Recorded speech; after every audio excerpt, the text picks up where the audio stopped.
Welcome dear student, मयूर Nobel academy Barmer के YouTube online platform पर आपका हार्दिक स्वागत है, अभिनंदन। पिछली वीडियो के अंदर अपन ने पढ़ा था कि मापन और इकाइयाँ। हमने देखा इकाइयाँ कितने प्रकार की होती है, व्युत्पन्न इकाइयाँ और मूल इकाइयाँ, और दो बाकी की थी अपने पास पूरक इकाइयाँ। अब इकाई पढ़ने के बाद हम ये पढ़ेंगे कि मापन किन किन पद्धतियों में किया जाता है।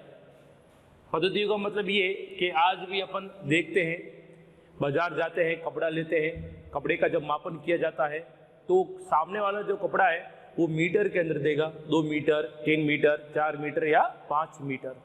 या बाजार के अपन चीनी लेके आए तो चीनी भी अपन को देगा वो कितने, 4 केजी, 5 केजी, 6 केजी या किलोग्राम के अंदर। तो ये किलोग्राम है या मीटर है, ये एक मापन पद्धति का भाग है, और जो किलोग्राम है और ये मीटर है ये एक इकाइयाँ कहते हैं इसको, है ना।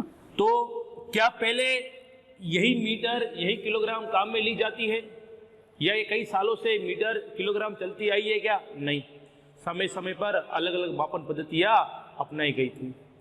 आपने देखा होगा अभी भी घर में जो बूढ़े लोग होते हैं, है ना, तो वो कहीं पर भी जाते हैं, बाजार जाते हैं, उनको धोती या साफा लेना होता है तो हमेशा कपड़ों को हाथ में मापते हैं, 1 हाथ, 2 हाथ, 3 हाथ, कि भाई मुझे 7 हाथ की धोती चाहिए या 11 हाथ की धोती चाहिए।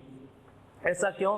क्योंकि जब वो बूढ़े थे या जब वो पहले जवान थे उस समय उनके पास जो ये किलोग्राम, मीटर, ये पद्धतियाँ नहीं थी तो भी उनको उनका ज्ञान नहीं था, क्योंकि उस समय इतनी एजुकेशन भी नहीं थी। लोग एक फिक्स जगह तक ही सीमित थे, संचार की इतनी ज़्यादा व्यवस्था नहीं थी जितनी आज व्यवस्था है। तो वो आज भी उन्हीं मापन पद्धतियों को काम में लेते हुए आ रहे हैं जिनको उनकी लोकल पद्धति कहा जाता है। आपने देखा होगा अभी भी कोई विशेष पर्व होता है घर पे, या आखा तीज होती है ना, तो उस समय खींच बनाया जाता है, और खींच बनाने के लिए हम काम लेते हैं धान, जो बाजरी है अपने पास, या अपन कहते हैं लापसी, उसके लिए गेहूं होता है अपने पास। तो वो धान की जो कोठियाँ होती है, अभी तो आजकल नहीं होगी इतना, लेकिन जो ओल्ड मकान है अपने दादा दादी है अभी भी, है ना, तो उनको पूछना वो आपको बता देंगे, या अभी कहीं पर घर पे मिल भी जाती है। तो जो धान की कोठियाँ होती थी उसके अंदर एक ऐसा बर्तन होता था, लोटे जैसा, ये ऐसा, ये ऐसा बर्तन था, लोटे जैसा था। इसको बोलते हैं पौना या पायली। क्या? पायली या पौना उसको बोलते हैं, पायली या पौना। मतलब इस बर्तन के अंदर जितना अनाज आएगा उसको बोलते हैं 1 पायली या 1 पौना बोलते हैं यहाँ पर। तो जब भी ऐसे पर्व होते थे वहाँ पर खींच बनता था या लापसी बनती थी, तो लोग बोलते हैं भाई कितने लोग हैं, 20 लोग हैं या 25 लोग हैं, चलो ठीक है 1 पायली या 2 पायली का खींच, या 2 पायली का या 3 पायली का लापसी बना दीजिए। उस समय ये केजी वेजी नहीं थी, उस समय उन्होंने फिक्स कर दिया अपना कि हाँ इस बर्तन के अंदर जितना भी आएगा उसको अपन पायली बोलेंगे। आजकल तो किलोग्राम, ग्राम, अपने पास बहुत सी इकाइयाँ होती है, उसको अपन काम में लेकर आगे चलते। लेकिन पुराने समय में ये किलोग्राम नहीं थी भी तो उनको ज्ञान नहीं था, तो उस समय उनकी खुद की लोकल इकाइयाँ काम में लेते थे, है ना। आज भी अपन सोनार के पास जाएंगे, सोना लेंगे तो सोना हमेशा वो किस में देगा? तोले में, तोला, 1 तोला, 2 तोला, 3 तोला, 4 तोला, तोला। तोला कौन सी इकाई है? अभी वर्तमान में जो इकाइयाँ चल रही है उसका भाग है? नहीं, ये लोकल इकाइयाँ उस समय की। अंतर्राष्ट्रीय स्तर पे या नेशनल स्तर पे जब भी आप सोना लेने जाओगे तो हमेशा वो किलोग्राम में देगा, ½ केजी या 1 केजी या 2 केजी या 3 केजी, कभी भी वो तोले में सोना नहीं देगा। इवन बाजार के अंदर जो भाव भी आते हैं सोने के, वो भी ग्राम में आते हैं, कभी तोले में भाव नहीं आते कि भाई हाँ कितने ग्राम का आज भाव, ये फिर अपन उसको तोले के अंदर कन्वर्ट करके कहते हैं कि हाँ इतने ग्राम, इतने तोले होते हैं और ये इतना भाव है ना। तो उस समय अलग अलग इकाइयाँ काम में थी, लेकिन जैसे जैसे समय बढ़ा, लोग आए, उन्होंने अपनी नई नई इकाइयाँ हमें दी और हमने उसको अपनाई और आगे हम चलते गए। अभी भी द्रव्यमान की जो उस समय सबसे छोटी जो इकाइयाँ थी वो थी रत्ती। रत्ती, ये एक राई के दाना जो होता है उसका जो द्रव्यमान होता है, उसका जो द्रव्यमान होता है वो उस समय 1 रत्ती के बराबर था। तो उस समय द्रव्यमान की सबसे छोटी जो इकाई थी वो थी रत्ती। उसके बाद शेर, पाव, छटांक, माशा, मण, क्विंटल, और ये ऐसे आगे आगे चलती गई। लेकिन जब एक देश का किसी और देश के साथ व्यापार हुआ, संचार व्यवस्था हुई। अब यहाँ का आदमी जब कहीं पर अलग देश में जाकर बोले कि भाई मुझे इतनी पायली या इतने तोला या इतनी हाथ का कपड़ा चाहिए, तो वो नहीं समझते, समझेंगे भी तो किसी का हाथ छोटा किसी का बड़ा, तो मापन में क्या आ जाएगी, अनिश्चितता आ जाएगी। और मापन अनिश्चितता आ गई तो फिजिक्स वहाँ पर उसको मानती नहीं है, तो अलग अलग समय पर अलग अलग मापन पद्धतियाँ अपनाई गई। अब जब अपना भारत गुलाम था तो उस समय हमारे ऊपर ब्रिटेन या ब्रिटिश गवर्नमेंट ने हमारे ऊपर राज किया था, और ब्रिटिश गवर्नमेंट ने कहा कि आज के बाद तुमको न तो रत्ती करना है, न आपको पौना करना है, न पायली करना है, न हाथ वाथ पे आपको कुछ कपड़ा मापना है। आज के बाद तुम जब भी व्यापार करोगे या कभी बाजार जाओगे सामान लाओगे, उसमें जो इकाई तुम काम में लोगे वो हम जो कहते हैं उसको आप काम में लोगे।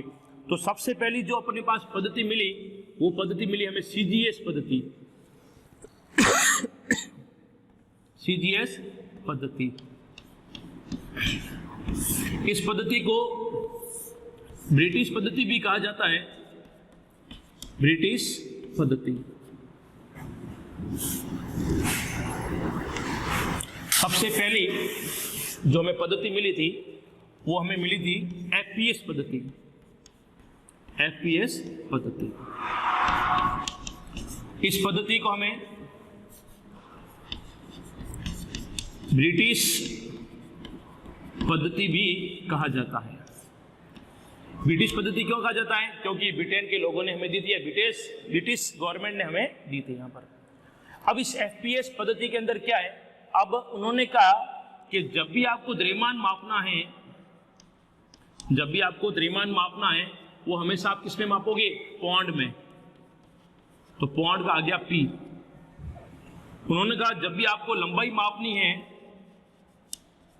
लंबाई आप मापोगे हमेशा किसमें, फुट में, तो फुट का आ गया F। और जब भी आपको समय मापना है, समय आप मापोगे किसमें, सेकंड में, सेकंड का आ गया S। तो इस प्रकार ये पद्धति आ गई FPS, फुट, पौंड और सेकंड। द्रव्यमान की इकाई FPS में होती है पौंड, और बल की इकाई FPS में होती है पौंडल। तो पौंडल अलग चीज है और पौंड अलग चीज है, यहाँ पर ध्यान रखना। तो FPS पद्धति बस केवल इतना ही है, ये पद्धति हमें ब्रिटिश के द्वारा मिली थी। इसके अंतर्गत द्रव्यमान को पौंड में, लंबाई को फुट में और समय को सेकंड में मापा जाता है। लिख देते हैं इसको।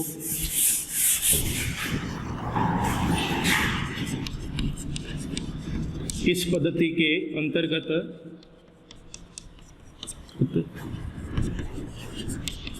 लंबाई को फुट में, द्रव्यमान को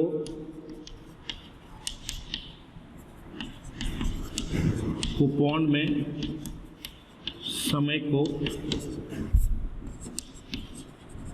सेकंड में मापा जाता है। ठीक है। अब उसके बाद हालात सुधरे, यहाँ के जो लोग हैं वो अलग अलग देशों में जाने लगे, और वहाँ पर जाकर उन्होंने इस पद्धति को अपनाया और बोला कि हमें इस पद्धति के अंतर्गत सामान चाहिए। तो वहाँ के लोग बोले कि भाई हमारे यहाँ पर तो FPS लागू नहीं है, हमारे यहाँ पर तो अलग ही लागू है।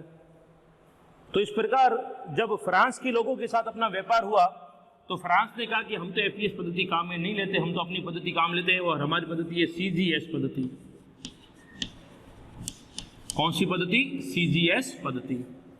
और ये किसने दी थी? फ्रांस ने दी थी, फ्रांस ने। अब C का मतलब है सेंटीमीटर, G का मतलब है ग्राम, और S का मतलब है सेकंड। मतलब वो पद्धति जिसके अंदर लंबाई को सेंटीमीटर में, द्रव्यमान को ग्राम में और समय को सेकंड में मापा जाता है, क्या कहते हैं? CGS पद्धति कहते हैं। फ्रांस ने दी थी। इस पद्धति के अंतर्गत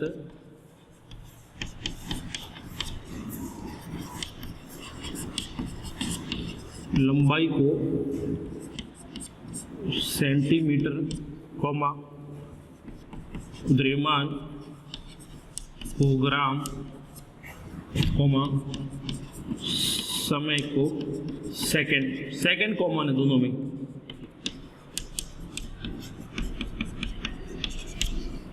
ये दो पद्धतियां हमें यहां पर मिल गई। उसके बाद हमारा बहुत से लोगों के साथ, बहुत से देशों के साथ व्यापार हुआ और फिर हम किसी और देश में गए तो उन्होंने कहा न तो हम एपीएस मानते, हम न सीजीएस मानते, हमारी अलग एक पद्धति है। तो जो व्यापारी लोग थे उनके मध्य एक विरोधाभास हो गया कि सर हम कितनी पद्धतियाँ याद रखें और हमें ये पता ही नहीं चल रहा है कि हम कहाँ से सामान सही लेके आ रहे हैं, कहाँ से सामान ज़्यादा, कहाँ से कम लेके आ रहे हैं। तो सभी देशों के जो वैज्ञानिक थे वो इकट्ठे हुए और उन्होंने बोला कि आज के बाद हम ऐसा करेंगे, सभी देशों पर एक ही पद्धति लागू करेंगे। और वो पद्धति आई अपने पास MKS पद्धति। MKS पद्धति। इस MKS पद्धति के अंतर्गत क्या है कि लंबाई को हमेशा मीटर में मापना है, मीटर का M आ गया, द्रव्यमान को हमेशा किलोग्राम में मापना है, किलोग्राम का K आ गया, समय को हमेशा सेकंड में मापना है, इसका S आ गया। तो हम लिख देंगे यहां पर सिंपली इस पद्धति के अंतर्गत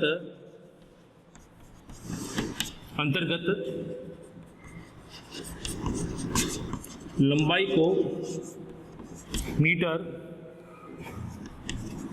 द्रव्यमान को किलोग्राम, समय को सेकंड में मापा जाता है। देख लो एक बार। तो MKS पद्धति एक ऐसी पद्धति, इस पद्धति के अंतर्गत लंबाई को हमेशा मीटर में, द्रव्यमान को हमेशा किलोग्राम में, समय को हमेशा सेकंड में मापा जाता है। तो ये पद्धति क्या कहलाती है? MKS पद्धति। ये तीन पद्धति आ गई। उसके बाद समय के साथ साथ बहुत सी ऐसी चीजें इसकी इकाई के अंदर चेंज किया गया। बहुत से ऐसे लोग थे जिन्होंने अपनी अलग अलग खोज की थी, खोज के आधार पर उन्होंने अपनी इकाइयों के नाम रखे थे। जैसे न्यूटन है, उसने बल के ऊपर काम किया, तो बल की जो इकाई है, यूनिट है, उसको अपन न्यूटन कहते हैं। पास्कल ने दाब के ऊपर काम किया तो दाब की इकाई होगी पास्कल होगी। जूल ने वर्क के ऊपर, एनर्जी के ऊपर काम किया तो कार्य की इकाई या ऊर्जा की जो इकाई है वो होगी जूल अपने पास। तो ऐसे बहुत से लोग थे, बहुत से वैज्ञानिक थे जिन्होंने अलग अलग समय पर अलग अलग चीज़ों के ऊपर अलग अलग फील्ड पर काम किया और उसके नाम के अंतर्गत ही उनकी इकाइयाँ रखी गई यहाँ पर, है ना। तो MKS को थोड़ा सा अपडेट किया और अपडेट करके एक हमने नई पद्धति बनाई और हाल फिलहाल वर्तमान समय में जो पद्धति लागू है वो है SI पद्धति। SI पद्धति। SI का फुल फॉर्म होता है सिस्टम ऑफ इंटरनेशनल या अंतरराष्ट्रीय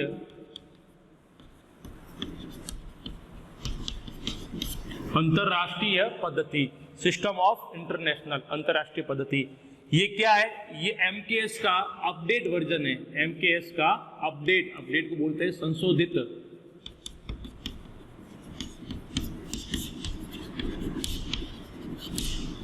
ये MKS का संशोधित रूप है। जैसे अपने पास बल F = ma, m मतलब द्रव्यमान, मतलब क्या? किलोग्राम, इंटू a मीटर पर सेकेंड स्क्वायर।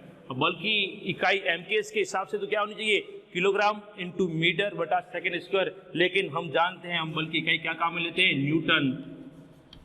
न्यूटन का n यहाँ पर। तो SI पद्धति के अंदर बल की इकाई क्या होगी? न्यूटन होगी। ऐसी बहुत सी इकाई अपने पास है जहाँ पर अलग लोगों ने अलग अलग इकाइयाँ दी और उन्हीं को अपन ने क्या किया? SI पद्धति के अंदर ले लिया। तो हमारे पास मापन पद्धति के अंतर्गत पहली आती है FPS पद्धति, जिसके अंदर लंबाई को फुट में, द्रव्यमान को पाउंड में और समय को सेकंड में। ब्रिटिश ने दी थी, ब्रिटेन के कारण इसको बोलते हैं ब्रिटिश पद्धति।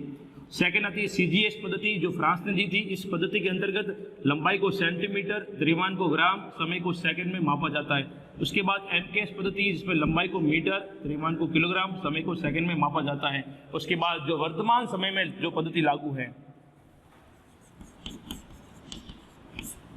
वर्तमान में जो लागू है वो है SI पद्धति। बहुत बार पूछा गया है कि वर्तमान में कौन सी पद्धति लागू है, वो है अपनी SI पद्धति। तो आज अपना यहाँ पर मापन की विभिन्न पद्धतियाँ, ये टॉपिक कंप्लीट होता है। धन्यवाद।